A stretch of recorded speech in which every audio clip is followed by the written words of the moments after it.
രാവിലെ തന്നെ പാത്രം എടുത്ത് എങ്ങോട്ടാണ് ഇറങ്ങുന്നത് ചിന്തിക്കേണ്ട കേട്ടോ. രാവിലെ എണീറ്റ് നോക്കിയപ്പോൾ ഇഷ്ടംപോലെ ശംഖുപുഷ്പം വിരിഞ്ഞ് നിൽക്കുന്നത് കണ്ടു. പിന്നെ ഒന്നും ആലോചിച്ചില്ല. കാരണം ശംഖുപുഷ്പത്തിൻ്റെ ഔഷധ ഗുണം നമുക്ക് നന്നായിട്ട് അറിയാമല്ലോ. അതിനെക്കുറിച്ച് അറിയുന്നവരാണെങ്കിൽ എന്തായാലും ശംഖുപുഷ്പം നമ്മൾ വേസ്റ്റ് ആക്കില്ല. അപ്പോൾ അങ്ങനെ കണ്ടപ്പോൾ ഇറങ്ങി അത് കുറച്ച് പറിച്ചെടുത്ത് അതിൻ്റെ ഒരു നീല ടീ, ബ്ലൂ ടീ ഉണ്ടാക്കാമെന്ന് വിചാരിച്ചു. അതുകൊണ്ട് ഇറങ്ങിയതാണ്.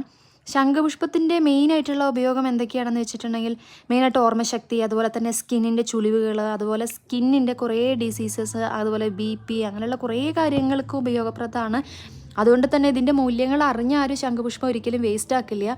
ഇത് അത്യാവശ്യം കാടുകളിലും വേലികളിലൊക്കെ നിൽക്കുന്നത് കാണുമ്പോൾ നമുക്കതിൻ്റെ പ്രാധാന്യം വലിയ കാര്യമായിട്ട് മനസ്സിലാക്കുന്നില്ല. പക്ഷേ ഇതിൻ്റെ സയൻറ്റിഫിക്കായിട്ടും ഡിവോഷണലായിട്ടും ഒരുപാട് ശാസ്ത്രങ്ങളുള്ള ഒരു സാധനമാണ് നമ്മുടെ നീലശംഖുപുഷ്പം. ശംഖുപുഷ്പത്തിൻ്റെ ആകെ 2 വെറൈറ്റികളാണുള്ളത്.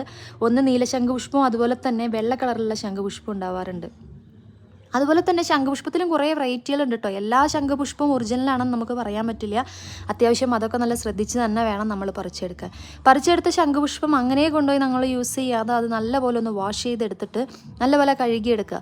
എന്തായാലും ചെടിയിലും തോട്ടത്തിലൊക്കെ നിൽക്കുന്നതല്ലേ, എന്തായാലും നന്നായി ഒന്ന് കഴുകിയെടുത്തതിന് ശേഷം അത്യാവശ്യം ചെറുതായിട്ട് തിളപ്പിച്ചൊരു വെള്ളത്തിൽ ഇട്ട് കഴിഞ്ഞിട്ടുണ്ടെങ്കിൽ അതിൻ്റെ കളർ മാറുന്നത് നമുക്ക് തന്നെ കാണാൻ പറ്റും. അതിനുശേഷം അത് ജസ്റ്റ് ഒരു കപ്പിലേക്ക് മാറ്റിയെടുത്തതിന് ശേഷം നമുക്കത് യൂസ് ചെയ്യാം.